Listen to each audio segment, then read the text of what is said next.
Yo guys, it's slyroh. You already know that today we're back playing some more Raging Loop. On the last time, we finally made it to where the mists have come. We made it through the night. However, the big guy photographer did not make it. So we are now soon going to start the meeting part of the feast, which I'm looking forward to, so that way Haruaki can have all of the information at his disposal in terms of how things work, and we'll see how he uses that information. I am skeptical that I'm going to make it to the end of this loop, mostly because I know that there is a choice to have myself be in that that place that the big guy was supposed to stay at. So we'll see, but we also have the snake power, so we should be able to suss out who the wolves are and aren't, and we'll see if those have changed or not. I have a feeling that they have, but you know, let's see, because the guardians and stuff have changed because we had the snake when we weren't even a part of the feast last time. So let's go. We washed off the blood from that was helping with the cleanup of the big guy. I just don't remember. I'm so bad at names, and I'm so sorry. I know that they like repeat these names like so many times, and I'm so bad at names, and I don't know why that is, but it is what it is. You just have to live with it. I'm sorry. I went to the plaza again. The people had gathered around the dining hall. They were handing out food apparently. You wash your hands? Yes, and the rest of my body. I see, well done. Tai-san seemed to be a bit softer on me than before. You youngins need to eat. You won't last long if you don't. True. What about you? I don't have an appetite right now. You should eat anyways, if you can manage it. I already ate last night when I turned into a werewolf and ate that big guy. Give him a big response. Tai-san looked over the boulder next to us. I followed her gaze, and this is... Oh, saw the blood sign from last time. Okay, yep. Yeah, each of them represents a wolf returning from Yomi, so since there's two marks, it stands to reason there's two wolves. That was what Shimiya told me last time, and now there are three wolves. So that's not even the same amount of wolves this time. Yeah, there were three of those weird diamond whirls. Nothing's the same at all. What do you mean? I'll tell you later. Very well, see you then. A bit overwhelmed, I walked away. The number of people had increased. I was told that there could be three wolves at most, and that was exactly what we got this time. Why? What caused this change? There were several differences from last time, but which one of them did it? Well, we added 3 extra people to the feast, so 2 wolves in a group of, like, what, 15? Actually, no, isn't it more? Wouldn't it be, like, 16 or 17? Because in the village, there's, like, 15 people, or 14. I think 15 including us, and so I think the reporter and photographer would make 17. So 2 wolves and 17 is, like, you know, a bit skewed, so 3 makes a little bit more sense. Any more than 3, and that's just crazy. Whatever it was, I could assume that knowing the rules from last time wasn't much of an advantage. Unfortunate. Outside the dining hall, Kazu-san was sitting on the ground and drinking something from a large bowl. He looked up at me and, better eat up, said those curt words before focusing on his bowl again. He didn't trust me, nor did he antagonize me more than necessary. That was pretty reasonable, actually. Welcome back, Fusei-san. I am trying to see if there's, like, any differences between how people are acting and if that is a tell for, like, if they could be, like, a wolf or not, because I'm not entirely sure. Inside the building, I found the students, Uematsu-san, Meiko, Kinosuke, and Kaori-san. Well, there was the old wolf guy too, but he was just staring at an empty bowl in the corner of the room. Sorry I couldn't help. Oh, don't be. Thank you so much for helping, Takumi-san. Sorry, for helping Takumi-san. I didn't say that with the right inflection. I didn't do much. Where's Chimi-chan and Mami-san? The journalist said something about looking inside the camera and locked herself up in her room. Serizawa-sama went to clean the journalist's clothes. Made sense. Mami-san was really bloody. Here you go. Kaori-san gave me a bowl, and I took one of the empty seats. Thank you for your work, Fusei-san. No problem, Yasunagi-kun. You already remember my name. What an honor. That wasn't enough to hint I was looping, was it? No, I don't think so. I took a pair of chopsticks and ate it up. It was a simple meal of some boiled vegetables and meat. I'm sorry it's nothing impressive. These are leftovers from yesterday, but we can't waste anything, as you might imagine. How much food do we have? The fridge stopped working, so the milk and meat will go bad soon, but you don't have to worry about the rice and vegetables. Oh, the fridge stopped working. Is, like, all electricity just, like, cut off once the feast starts? I didn't think about it last time, but at the very least, this awful situation didn't come with a food shortage. Perhaps that was a silver lining? So you have no electricity. Any other problems? I'm worried about the gas. It was almost time to change the cylinder, so if it runs out, should we make bonfires? The mountain will go apeshit. Chikumochi-kun, watch your language. Listening to that strangely mundane exchange, I resumed eating. It was actually good. It didn't look like it was, so I feel like I had to close my eyes. Unlike the soup I was given in Kamufujiyoshi, it was well salted and had a rich taste. The meat had to be the game killed by Kansushi and gutted by Chami. It didn't reek much and had a simple flavor. It was probably venison. I'd consider this revenge for the time they made a fool of me, out of me, in the mountains. In terms of the amount of meat and seasoning, the people here seem to be eating better than in Kamufujiyoshi. Was this my imagination? After emptying my bowl, I was offered some more and gladly took it. It was best to eat whenever I had the chance. Yeah, there's something about this food that just makes it so, like, this is the only thing you can eat. I wonder if Haruaki tries to eat other... No, Chimi's able to eat other food. I was gonna say, I wonder if we try to eat other food and then it, like, stops being good. But maybe not. I don't understand why there's such a mystery about this food, when it doesn't seem like there's that, you know, there's that much to it. But, well, who knows? I'm impressed by how quickly you got used to local food. Kinosuke suddenly commented. I thought he was being sarcastic, but it still didn't seem antagonistic. You're not eating? I have food at home. Honestly, I've lived in the city for so long that the local food seems tasteless to me now. By local, he probably meant Fujiyoshi as a whole, not just Yasumitsu. And I really don't feel like eating right now. You should dig in, Uncle. You might not get another chance. Oh, gosh. Moshi. I've been completely pale since I arrived, but she suddenly covered her mouth and ran off to the bathroom. She forced herself to eat what she'd been given, but the stress had left her unable to keep it down. Shikimochi, you were disinherited because you don't understand people's feelings. Have you learned nothing? I don't want to hear that from you. I'll go say sorry. He went to the bathroom too, leaving the rest of us feeling kind of awkward. What's going to happen now? We'll probably have a gathering like the old days and use it to decide who did it. And what then? Don't worry, Fujiyoshi-san. Yasunaga-kun joined the conversation with an unnaturally bright tone. I'm sure it won't be anything unreasonable. Oh, you sound confident. Makes you seem reliable. Maybe. Anyway, don't worry. Was he a wolf this time too? As I frowned and thought to myself, Takumi-san joined us. Takumi-san. Kari-san, give me lots of whatever's up. You alright, Hio? Don't call me that. Oh, Fujiyoshi, you eating it too? Yeah, thank you for the food, Kari-san. Man, you gotta eat her food before me. Lucky you. Good stuff, huh? Yes, makes me want someone like her as my wife. Oh my gosh, you can't just say that. Oh my, you flatter me too much. You don't tell me you're after... Huh? What's up with this atmosphere? After playing it off. By the way, Takumi-san. I caught Takumi in a low voice. What? When's the feast? At 9. Old man Kanzo said it. Alright. There wasn't even an hour before we begin discussing who to kill. It's probably going to end with us killing nobody, though. Takumi-san began eating, and everyone fell silent. So I went and moved seats. You okay, old man? Oh? He's the same as always. Man, just what would we do if he had a guardian? This sure is troublesome. I arrive and get caught up in the mist the very next day. Hehehe. Where in Yasumizu do you live? Goo! He lives in the goo? This wasn't even a conversation. Haha, sorry, it looks like I got in the way of something. It's safe here. Oh? Excuse me? This is the most safe place. That's why I'm here. Safe? You mean the dining hall? No response. Were we having a dialogue, or was he just muttering things that made no sense?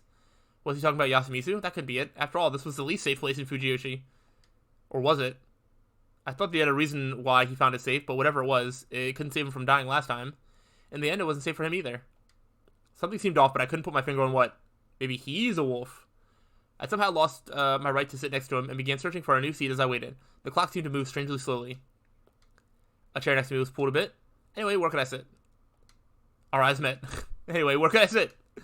I wish to talk to you, Haruaki-sama. She expressed it with words. Anyway, where could I... Don't ignore Rikago-san. Why are you the one saying that? What is this exchange? What do you mean? I know you're new and you don't know who to respect, but it's common courtesy to respond to a woman's modest consideration. Oh, I'm not sure if it was modest, but I can't really argue with the rest. So you understand. Oh, wait, are you just messing around? Rikago-san, you look beautiful today. Whoa. There, we're done talking. Anyway, that's not a senpai. How do you manage to play the straight man so naturally? Huh? Don't mess around with the village heads. Oin-chan, you're being weird. Wow, I made a comedy routine out of these people. Strange guy. Who says she stands? Quite funny.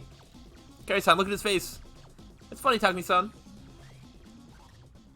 Kinosuke eventually shouted the standard, I'm not staying with someone so ill-bred, and left.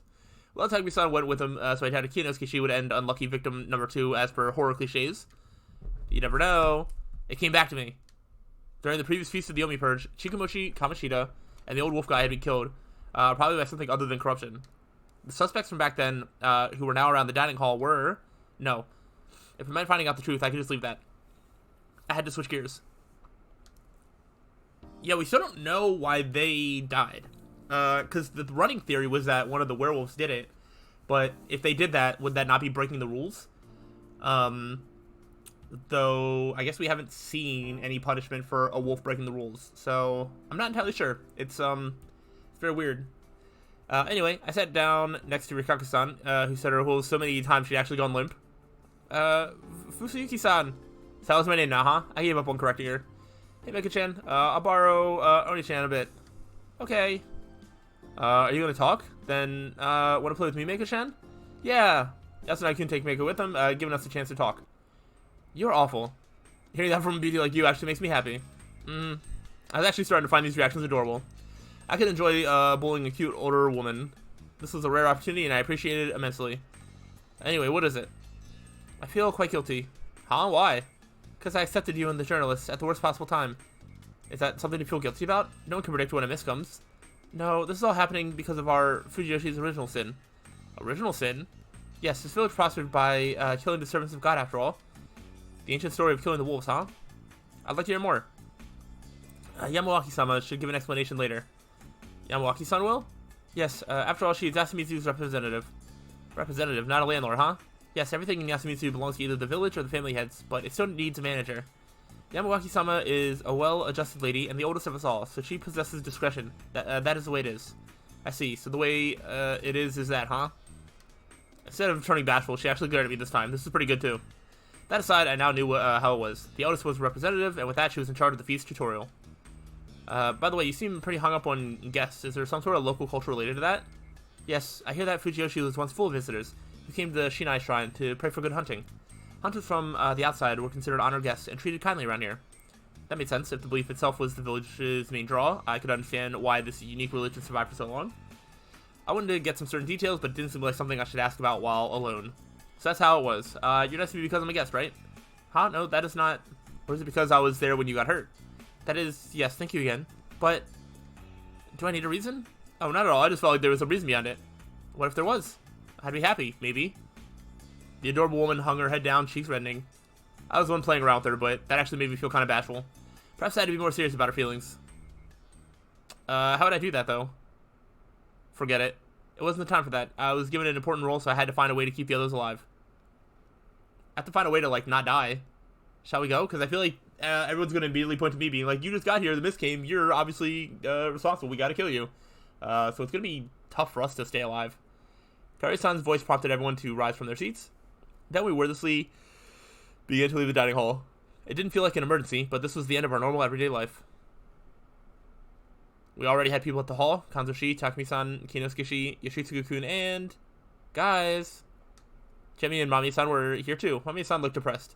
Her panic attack seemed to have subsided, but that didn't mean she'd come around to all this. Chemi whispered to me that they couldn't read the data they picked up, so we had no clues from the camera. The wolf guy, the students, Haruchan's face was still pale. Kari-san, Rikaku-san, Miko, and I all went inside. Something strange happened then. As they went in, they hid their faces with both their hands and lowered their heads. It was a really weird gesture. I'd actually seen it last time, though. Tai-san had done this while facing a boulder when Prayer to Shinai was playing over the speakers. There had been a strange veil lifting on her face. Must have been another local custom. For now, I just followed their lead. Everyone sat in a circle. It seemed they were seating in order of age, starting from the far end. Yamawaki-sama, I will sit next to Miko. Very well. It wasn't enforced, though. Fusaishi and the journalist should sit at the lower end. Alright. I sat down close to the exit. The Mami-san sat down next beside me. Are you okay with this? I'm not a local, after all. Her tone was cold. What's going to happen now? No clue. She was whispering things like, why did this happen? Or, this just can't get any worse. And I couldn't see a single trace of the vigor from yesterday. Is this everyone? Alright, good. I didn't want to just keep staring at a wall. Yamawaki-san entered last and closed the door, plunging the room into darkness. Mami-san gasped and Miko let out a quiet scream. That was it. No one here from Yasumizu was shook. Then, there was a click of a switch being turned on, lighting up the bare light bulb above. Ah, so there's electricity here. The lighting was poor, making everyone's illuminated faces stand out more. It felt unnatural. Wow, look at everybody here. Almost everybody. Dude, if we get to a time loop where, the big guy, wow, they already said his name today, and I already forgot it, like, is in a part of the feast, like, where is he gonna fit? He's, like, barely gonna fit in this room. Like a whole other world. Everyone settled, then let's begin the Feast of the Omi Purge. And so it began. Alright, we're probably gonna have to, like, sit through all of this again. Urged by Yamawaki-san, Rikaku-san is the one understanding her implications, went deeper into the room, and after a bit of messing around, returned to us without tripping. In her hand, she held a labelless bottle. This is divine sake presented to Shinai-sama. Please drink it, starting from the guests. Rikaku-san sat next to Mami-san and gave her an aged sake cup. Do I have to? Yes, it wards off the corruption. Mami-san didn't reply, but still took it. Rikaku-san then filled it with sake. Is everyone drinking this? Drink as much as you want. We have a lot of sake. Hisaki-san glared at the cup, smelled it, and then just drank it all down. She sure looked like she could hold a liquor. It's normal, good quality sake. It smells fruity, like Ginjo. Impressed by her professionalism, I took the cup from her. Can you drink, Haruaki-sama? Bring it on. With a lighthearted reply, I let her fill the cup. Then drink it all. Yeah, it was actually pretty good. It seemed like a luxury even. I had no idea how such a poor settlement got their hands on it. It didn't seem like I could ask for more, so I just gave the cup to Mako. Rikaki-san gestured for her to just pretend to drink it. Same for the students. The sake went through several people without anyone drinking. So that's very interesting. It's like, oh, the sake, like, prevents the corruption, but also if you don't drink it and you just pretend to drink it, it also just prevents the corruption, meaning that I don't think it actually prevents the corruption or anything. It's just, a little ritual tradition, but I don't think it actually does anything. Now it's all adults. Here I go. And Chami emptied it at the moment she got it. Rikaki-san, who'd be sitting next to her if it wasn't for Mako, then took a sip herself, followed by Hikaru-san until Kinosuke finally emptied what was left. Takumi-san drank 2 full cups, saying, "Some feast, huh? You get to drink sake during the day." Then the elders each emptied a cup. That was everyone, so Rikaki-san took the bottle and cup and returned to her place. We done? Time about talk. We have people who do not know the story. You should start from the beginning. That's true. Well, let me tell you about it. Finally. And here we go. Shinai-sama is the god of the mountain. Long ago, when this village was made, Shinai-sama's first guardian was the wolves, Ukami-sama. The wolves protected the other guardians, the snake, monkey, crow, and spider from the Yomibito. What's the Yomibito? People who died and came back. Scary. It's fine, I'm with you. In Kam Fujiyoshi, the Ukami-sama are still worshipped with Great Lord Shinai, even more revered than the other guardians. But here in Yasumizu, we have a different story. The Ukami-sama did protect humans, but also ate them. The Ukami-sama also forbade fire. That's why the people sought help from the snake, monkey, crow, and spider and tricked the Ukami-sama. Rikaki-san had called it Yasumizu's original sin. Last time, Chimi was one to tell me. Everyone living here knew it surely. And since Kinosuke and Rikaki-san knew it, the village heads knew it as well. Kam Fujiyoshi's people, though, just continued to revere the Ukami-sama, the wolves. The people held a feast and gave the Ukami-sama lots of sake. The other guardians helped push the sake on the Ukami-sama, and so the Ukami-sama got very drunk. Eventually, when the Ukami-sama fell asleep, the people took the Ukami-sama and threw him into Serenaga. Fujiyoshi then prospered more than ever before, but every now and again the Ukami-sama would rise from Yomi and eat people again. The Ukami-sama can pretend to be human, so the humans must find them, hang them, and slay them all. However, they could only hang one a day. That was one of Shinai-sama's rules. They'd gather like this and decide which one to slay. They'd call it the Feast of the Yomi Purge. The evening mist is a sign of the Ukami-sama's arrival, so everyone prepares. Take a bath, hole up in a house alone, and sleep well. That too is one of Shinai-sama's laws. Those who don't do it receive the corruption. Shinai-sama's divine punishment. Young lady, can you please stop writing? Mami-san was taking notes. She silently put away her notepad, and I couldn't read her expression at all. I'll explain everything you don't understand. Now, on the day of evening mist, Shinai-sama brought the corruption, and the Okiba was marked with 3 symbols of the Yamotsu Ukami-sama. Sorry, but what is an Okiba? The stones you can find around Yasumizu. They seem to have been placed there by people, but no one really knows where they came from. Yasumizu's people believe they should be respected. I heard that, before the watering hole was created, the fires were lit atop the stones, so Okiba might mean place for kindling. That seemed like a weird idea to me, but I just kept listening. Yasumizu is poor, you see. The soil is bad and we get no sunlight. There are many wild beasts, but hunting them is always a matter of life and death. But because of the Okiba, we believe this place is special. I see. So what was that about the symbols? Those symbols there. Those diamonds with wolves in them, right? Yes, there are 3 of them, so there are 3 wolves. How do you know that? Is this a daily thing here? We have mountain festivals around here every year. The Migurama dress up as guardians and walk around the village. The number of wolves is announced in a similar way. That matched what Shimi had told me last loop, down to the part that there were a maximum of 3 wolves. Why 3? Because it's 2 parents and a child. Oh, interesting. I myself had already imagined something like that, and it turned out I was on the mark. It didn't seem all that important, though. After all, the wolves didn't have that manner of blood relationship last time. I can hardly believe it had happened, too, but now that it did, the people of Yasumizu must hang the Ukami-sama. That is the reason why the village heads are so kind to us. It's our mission. Yoshitsugu-kun clicked his tongue, and Yasunagi-kun calmed him down. Takumi-san furrowed his brow as expected. The village heads, kind of Yasumizu inhabitants, the exact opposite was true, and many seemed to reject her words. However, she got the story across, and since no one pointed out any problems, it was probably completely right. Fujiyoshi as a whole depends heavily on Yasumizu, so I also came to understand those words. Yasumizu existed to be the first line of defense if the wolves returned. The people here weren't some venerable soldiers, though. They were more like sacrifices. In the Shinai faith, Serenaga was the entrance to Yomi, so by letting someone live nearby, they could stop the resurrected wolves via the feast. In Yamawaki-san's story, this duty was something that Kam Fujiyoshi's family heads rewarded in some way. This wasn't the time to focus on the minor inconsistencies, though. There was something more important. I had to listen to see how accurate the rules she presented would be. Keep my mouth shut, I waited until she'd gone over everything regarding the rules. Okay, then I considered it all. We had these among us: 3 wolves, a snake, 2 monkeys, a crow, and a spider. The snake could write down the name of a still living person and place it by their pillow before bed to find out what they were. The monkeys, upon receiving their guardians, would be informed about who the other monkey was. The crow would wake up to find out whether the person lynched the day before was a wolf or a human. The spider could write down the name of a still living person and place it by their pillow before bed to protect them from the wolves.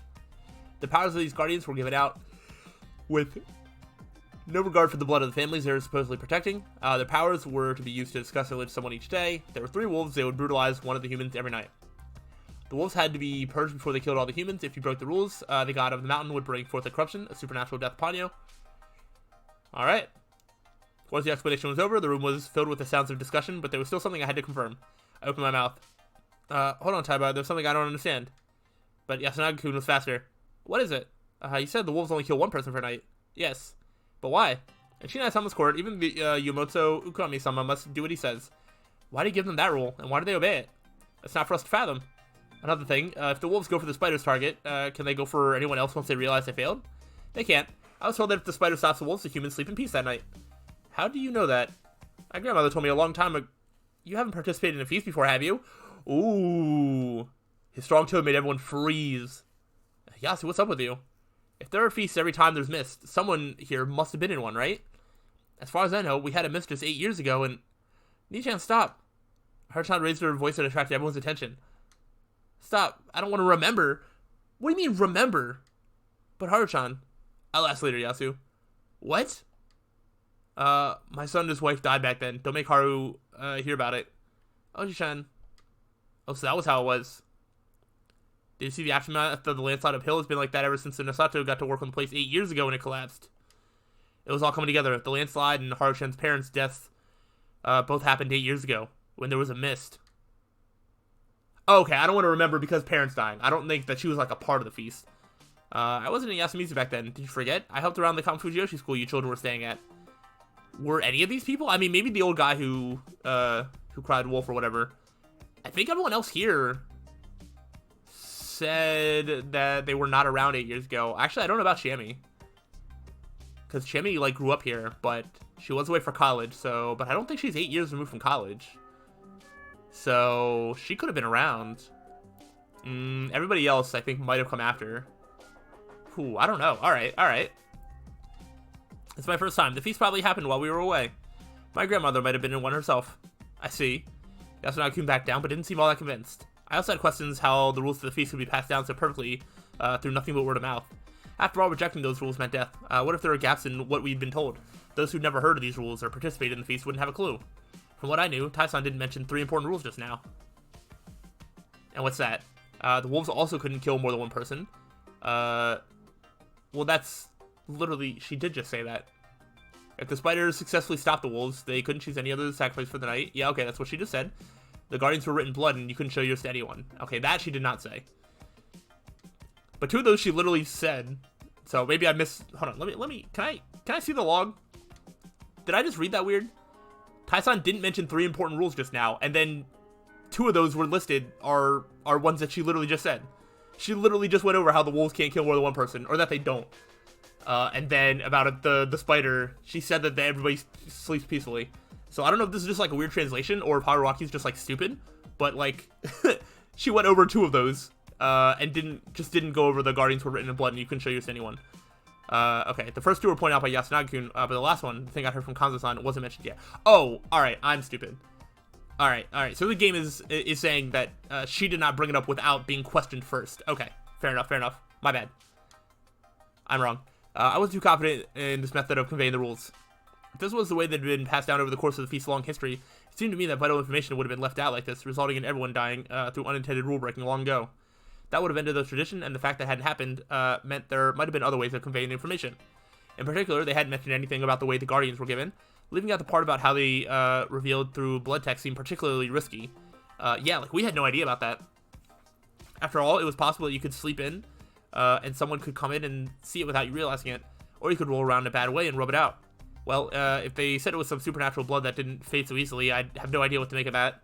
There was also a possibility that you could walk around with the text on your stomach without realizing it was there. It took Kanzo-san pointing it out for me to go back and check it. I'd have liked to ask more about it, but that was the same as telling the wolves I had a guardian. What a predicament. But it didn't seem like I had any time to think about it. Enough of that. We drink, listen to the hag, and pick someone to kill, right? And how the fuck do we do that, huh? A reasonable question. If the story is true, it means that some of us already are already dead and replaced, doesn't it? Oh no. Like hell that's true. Takumi-san had no patience for such superstitions. It was all the village head's fault anyway. They would have some of us off in the mist to dampen our spirits. Muro, what do you think they are? Rotten brain scumbags who are behind the times. Don't act like you can deny that. But, what do you do to kill a person that way? I don't know. It don't matter, Takumi. The wolves will kill us if we sit back and do nothing. We gotta hang them in the feast. There's no other way. Old man. Saying that at this point was pretty much an admission that he'd been in a feast before. However, his sternness made it hard for anyone to point that out. And having experienced a feast or two before was actually an advantage in this situation anyway. After all, everyone will want to benefit from his knowledge and experience. Kanchan, how do we decide who to hang? Yawaaki-san's question made everyone look at Kazuo-san's face. You can tell how much they trusted him. Old man. Oshi-chan. Hey, you there. Fusaishi, right? Me? Yes? Can you die? No. I absolutely can. I'm immortal, actually. What? My mind came to a halt for a moment, and I couldn't find how to respond. Neither could I. And I feel like this feast is actually going to go on for a while, so I'm going to stop it here, and we're going to finish this feast on the next time. Hopefully make it through another night and see what happens there. But this is going to be a long conversation, too long to fit in one video. So hopefully everybody's appreciating and enjoying this tense atmosphere, and we are going to see what the atmosphere continues to look like as we continue this feast. So hopefully you're enjoying. If so, let me know. But I'll see you on the next time. So till then, peace out.